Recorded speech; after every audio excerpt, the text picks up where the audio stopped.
Jorge Elbaum, el sociólogo. Jorge, gracias por venir.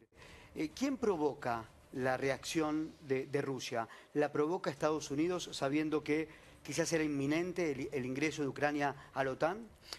Lo que está sucediendo es la continuidad de una guerra que empezó hace 10 años, en el 2014, con un golpe de Estado dentro de Ucrania y con la persecución sistemática de los rusos dentro de Ucrania. Ucrania es un país muy grande, tiene 44 millones de habitantes, muy similar a la Argentina. El 60%, entre el 60 y el 70, hablan ucraniano, el 30 y 40 hablan ruso. De todas formas, ambos idiomas son parientes y se puede entender entre ellos, pero todo lo que es el este, el Donbass, la zona del este que es limítrofe con Rusia, se sienten identificados con el espíritu ruso, incluso con la religión ortodoxa rusa. Para darte un dato, hace 14 años empiezan a perseguir a la ortodoxia rusa y hace 4 años Ucrania decide hacer una iglesia ortodoxa ucraniana para negarle la identidad espiritual que tiene más de 1000 años, ¿no? Otro elemento histórico, porque no se entienden los conflictos si no se entiende la historia. Si la historia explica este conflicto. Un segundo elemento clave es Rusia, ¿dónde nace? Rusia nace en Kiev.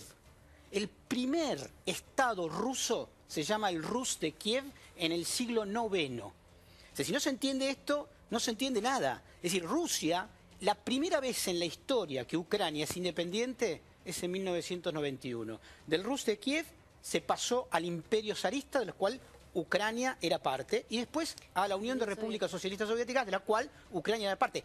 Más aún, alguno que sepa de historia recordará, por ejemplo, a Nikita Khrushchev, que fue jefe del Estado soviético. Es ucraniano, era ucraniano. Y su familia todavía sigue, su descendiente viviendo en Ucrania, en el Donbass. En el Donbass, donde empezó esta guerra, ya mataron 15.000 rusos en los últimos 10 años. Estamos hablando de las regiones separatistas con el ejército de Ucrania. Ahí hay una guerra. En realidad empezó paramilitarmente con un grupo nazi llamado el batallón de Azov. Nazis porque portan las SS, digamos, portan las esvásticas, etcétera, que empezó a perseguir a los rusos. Es decir, hay un tema histórico ahí que tiene que ver con la Segunda Guerra Mundial que es clave también y que lo explico cortito, chiquito, que es muy simple. Cuando la Alemania nazi entra por Ucrania en el año 1941 en la Operación Barbarroja, un montón de sectores ucranianos nazis se suman al ejército nazi.